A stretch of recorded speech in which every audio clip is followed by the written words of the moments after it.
একজন ওল্ড প্লেয়ারের মুখ থেকে এই কথাটা তখনই বেরোয় যখন সে তার স্কিলকে হারিয়ে ফেলে। যেই পুরানো প্লেয়ারের গেম প্লেটা দেখে আজ তোমরা হাসছো, এমন একটা সময় ছিল যাকে কাস্টম খেলার জন্য সর্বপ্রথম হায়ার করে নিয়ে যাওয়া হতো। যেই পুরনো প্লেয়ারটার গেম প্লে দেখে আজ তোমরা হাসছো, একটাবার খোঁজ নিয়ে দেখো সেই প্লেয়ারটার গেম প্লে দেখেই একটা সময় অনেক মানুষ গেম খেলা শিখেছে। যেই ওল্ড প্লেয়ারটার খেলা দেখে আজ তোমরা তোমাদের গ্রুপে নিতেও লজ্জা পাচ্ছ, খোঁজ নিয়ে দেখো সেই ওল্ড প্লেয়ারটা কোনো একটা সময় কোনো একটা গিল্ডের লিডার বা অফিসার ছিল। যেই ওল্ড প্লেয়ারটা আজ তোমাদের রিভাইভ দিতে যেতে ভয় পাচ্ছে, মনে রেখো একটা সময় ছিল যখন এই প্লেয়ারটাই পুরো মাঠ একা ফাঁকা করে বুয়া নিয়ে আসতো।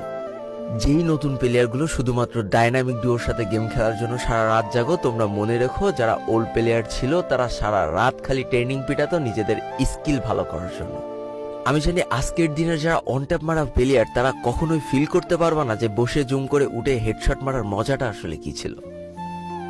আমি জানি যেসব ওল্ড প্লেয়াররা এই গেমের থেকে হারিয়ে গিয়েছে তারা এই গেমটাকে আজও ভালোবাসে।